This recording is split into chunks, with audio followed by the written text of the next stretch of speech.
I know that I am a little late for this. However, these are going to be my NBA award predictions. I'm not going to do standing predictions. I don't like doing standing predictions in the NBA. It's so hard to predict standings because some teams just don't care about the regular season. But, however, for each award, I will be doing who I think is going to win the award, the runner-up for the award, and a dark horse candidate, someone who's going to come out of nowhere, who I think could come out of nowhere and win the award, and I would not be completely shocked. Without further ado, let's get into it with the MVP award. So my first place vote for the MVP award is going to be Luka Doncic. I've been saying him for the past 2 years now. I don't have it on video or anything, but that's why I thought I was going to win it. And I'm not going to get him the year that he wins it. I'm not going to not say his name, and then he gets it. I just think he is too good. This Mavericks team relies on him so much, and I think that he will be the front runner for MVP. My runner-up for MVP for the third straight year is going to be Joel Embiid. I think Luka's too good. I wouldn't be shocked if Embiid won it this year. He looks really good, obviously. But it really sucks that I think he's going to get second place 3 years in a row. Like, that's just ridiculous. But, yep, second place is Joel Embiid. Now, my dark horse is actually going to be Kawhi Leonard. Now, this all depends on how many games he actually plays and if he load manages. But I think he's going to come back. He's going to average, I think, like 28 points per game. Paul George said that he's the number one option. And if this Clippers team finishes as like a top 3 seed, he has a serious case to win it. He doesn't have one yet, and if he wins one, I think he could become a top 15 player all time. Now, my Rookie of the Year vote is going to go for the number 1 overall pick, Paolo Banchero.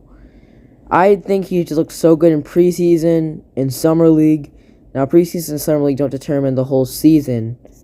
However, Paolo looks NBA ready, and I think he should have been the first overall pick, clearly. I didn't agree with Jabari Smith, and when the reports came out that the Magic were going to take Paolo, I agree with him completely, and Paolo will be my first candidate for Rookie of the Year. And my runner-up for the Rookie of the Year would be Keegan Murray on the Sacramento Kings. Kings got a lot of flack for passing on Ivy. However, Keegan has looked really good. I do think Ivy is going to be a better player in the long run. However, I think Keegan Murray is going to have a better season than Ivy this year.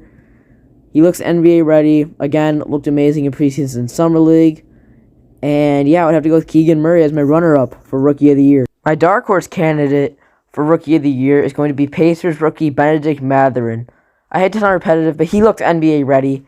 I'm starting to sound repetitive, but he looks really good.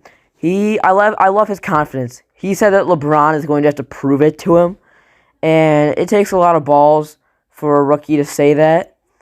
And I truly believe that he has a solid chance at winning Rookie of the Year. My first place candidate for Defensive Player of the Year would have to be Rudy Gobert. He is going to carry this Timberwolves defense. I should, my phone's going off. But he is going to be the stockhold for this Timberwolves defense. I think he's going to be at least a top 4 seed in the West. If they have a top defense, it's going to be because of him. He doesn't have to blame the Jazz's perimeter defense, which was horrible last year. And I think he's going to win his 4th Defensive Player of the Year, which is insane. But yeah, he's my first place candidate. My second place candidate for Defensive Player of the Year. Now, this guy could have been a dark horse, but I'm going to go with Anthony Davis. I didn't put him as my dark horse because I believe my dark horse is a dark horse for Defensive Player of the Year. Anthony Davis coming back off of injury. It just depends on how many games he plays, really. But he's looked really good. He's a solid defensive player. And when he's healthy, of course.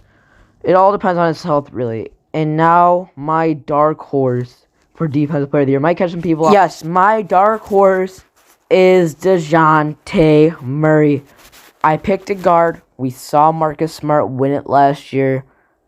So that gives me hope that could be DeJounte. If this Hawks perimeter defense is locked down, it is going to be because of DeJounte Murray.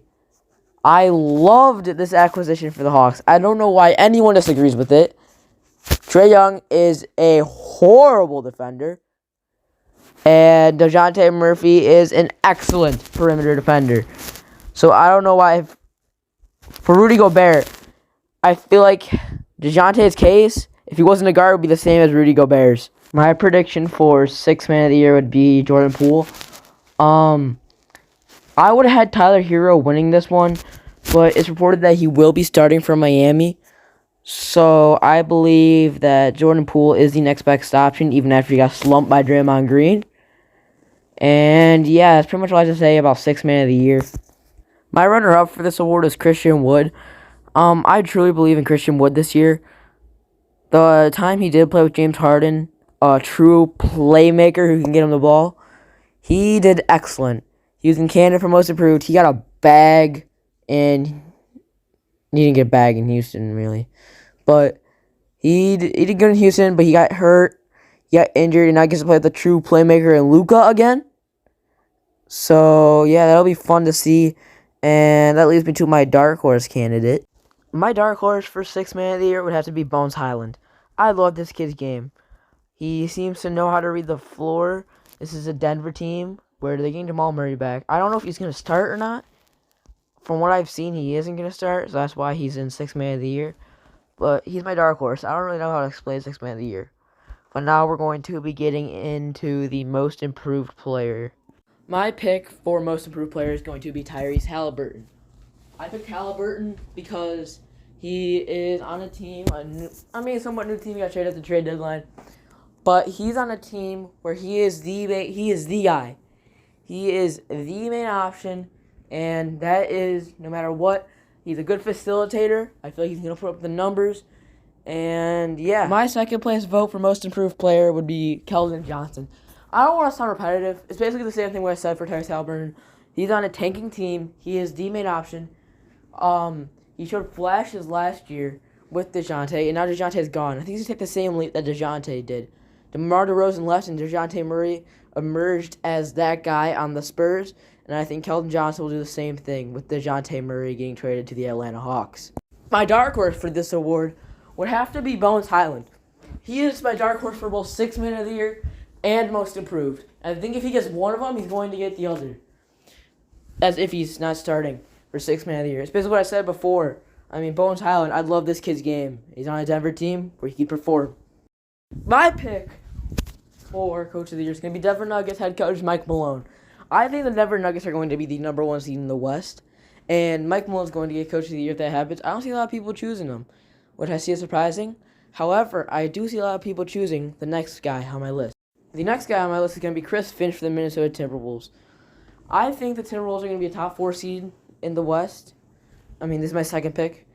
I think they're going to be a top 4 seed in the West with the addition of Rudy Gobert, and I think Chris Finch is going to help do that, and Anthony Edwards is going to take that leap, that third-year leap that we're all expecting, kind of.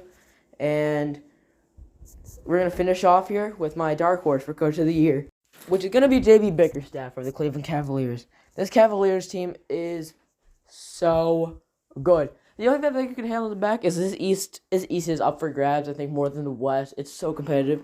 The Cavs can range anywhere from, I'd say a 3 seed is their max, and I'd say a 7th seed. A play-in is their floor.